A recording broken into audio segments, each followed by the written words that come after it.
Indeed. One of the things that you had mentioned earlier was that it can get better in terms of, I noticed that me, I've been attracting people who reflect various things back into my experience.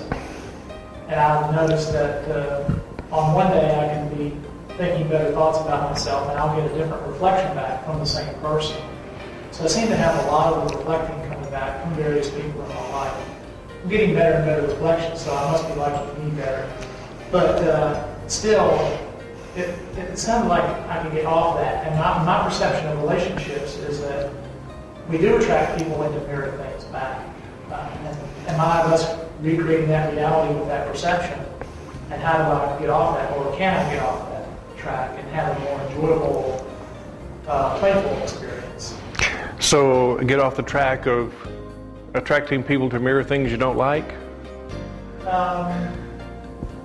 Possibly.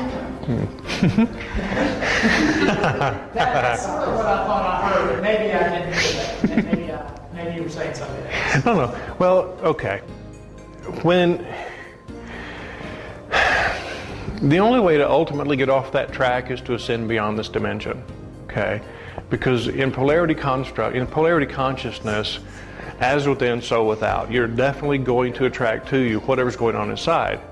Some of it is you consciously know and agree with. Some of it you'll unconsciously know and agree with. Some of it you'll consciously know and disagree with. And some of it you will subconsciously not know, or you won't be able to know, you won't be aware of it, and you'll disagree with. And those unconscious disagreements that don't match your image of yourself many times are what cause the intense internal reaction, okay? Because it's not just about what someone else might see or do or whatever. It's also about now how I feel about myself as a result of what I become aware of. And truly, most people are their own worst critic. You know, so if you mirror something to me that I didn't know was there and that is not at all flattering, that doesn't match my image of me, then I'm going to get distressed about that. Get very distressed sometimes. And in a being who is not responsible for their own internal interpretations of things, that can cause a lot of conflict, okay? Because now I'm going to blame you for pointing out to me who I believe I am. And, you know, and you may be completely clueless to how you did that or whatever. They may be completely clueless, but now all of a sudden they're on the receiving end of a lot of distress or frustration that's out of the blue as far as they're concerned. They have no understanding of how that happened. So, you know, whenever those kinds of things happen, the first thing to do is to lovingly look at it, lovingly look at you, hold you in a space of love, even if you don't like or agree with what you're seeing about yourself, okay?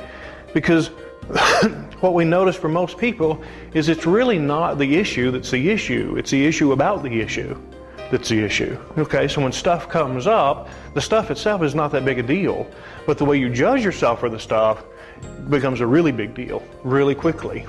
And if the judgment wasn't there, it would simply be a dusty tabletop. You know, what's the big deal?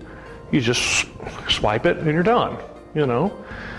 If it becomes, oh my God, the dust on the table means I'm a poor housekeeper or I'm a poor host or something like that, then it's no longer about the dust. It's about an internal judgment, self-judgment, or interpretation of oneself that's not flattering, okay?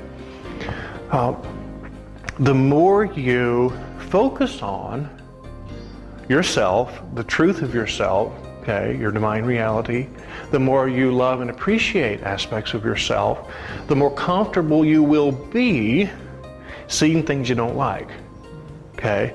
Because on an evolutionary path, in polarity, it's inevitable that both your illusions and your reality be reflected back to you, okay?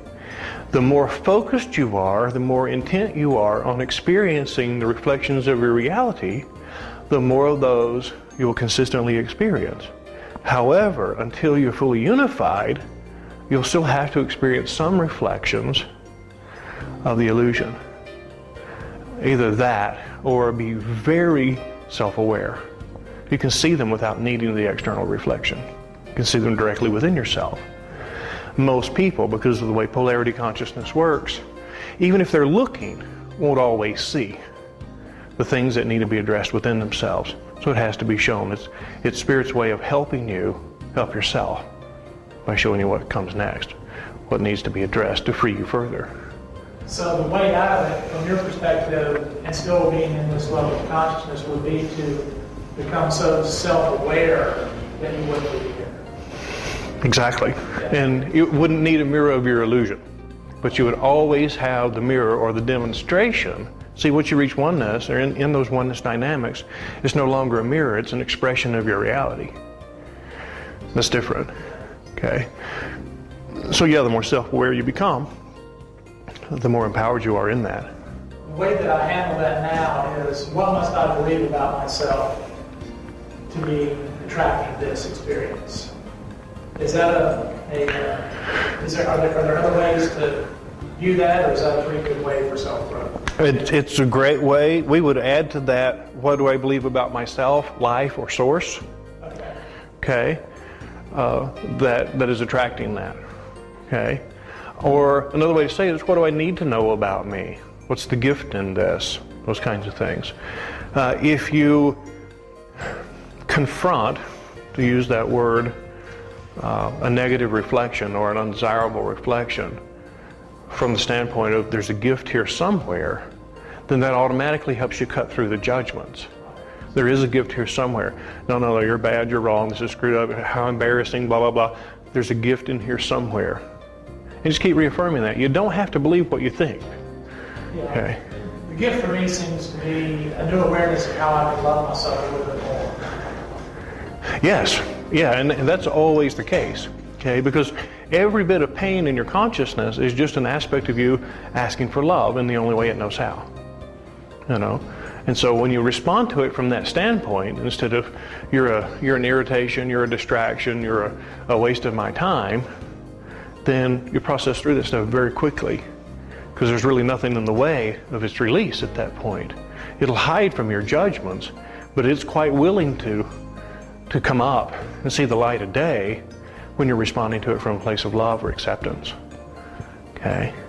And the key thing to remember is, I'm okay. I may not like this, but I'm okay. Okay? Thank you. You're most welcome. Thank you.